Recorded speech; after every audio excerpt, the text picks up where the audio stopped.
मुलांना देखील हाताला काम मिळालं पाहिजे म्हणून आपण या ठिकाणी कमवा आणि शिकासारखी योजना आली की ज्या योजनेमध्ये आमच्या मुलांना ज्या आस्थापना नोकरी देतील त्या आस्थापनांना 1 वर्षापर्यंत या मुलांचा 10,000 रुपयापर्यंतचा पगार हा सरकार देत आहे। 10 लाख लोकांना आपण नोकऱ्या देतोय, त्यातल्या जवळपास 1.5 लाख लोकांना नोकऱ्या आपण ऑलरेडी दिलेल्या आहेत।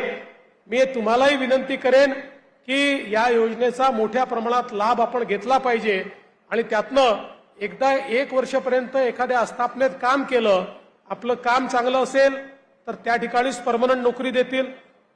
काही कारणाने ते देऊ शकले नाही तर 1 वर्षाचा अनुभव आपल्याकडे असेल ज्याच्या आधारावर आपल्याला खासगी नोकरी देखील करता येईल किंवा त्याचसोबत मोठ्या प्रमाणात आपल्याला एखादा धंदा देखील उघडता येईल। आपल्याला कल्पना आहे की देशाचे प्रधानमंत्री मोदीजी यांनी तर बचत गटाच्या माध्यमातून एक अशी क्रांती आणली आहे की ज्यातनं त्यांनी आपल्या महिलांना लखपती दीदी बनवायचं ठरवलंय। परवा आम्ही जळगावला कार्यक्रम केला।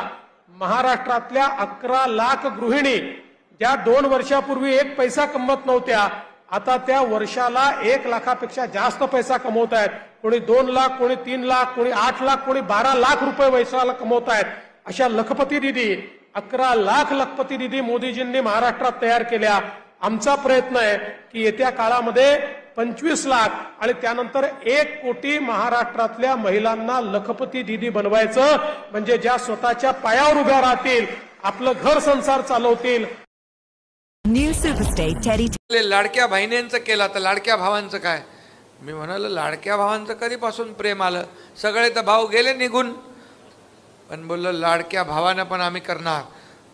देशातलं पहिलं राज्य आहे प्रशिक्षण भत्ता 6,000, 8,000, 10,000 माझ्या पोरांना युवकांना देण्याचा निर्णय आमच्या सरकारने घेतला।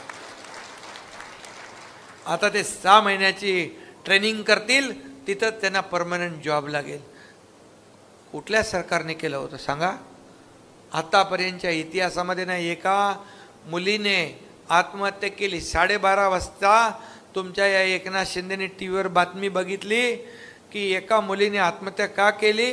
कारण तिला उच्च शिक्षण म्हणजे तिला इंजिनियर व्हायचं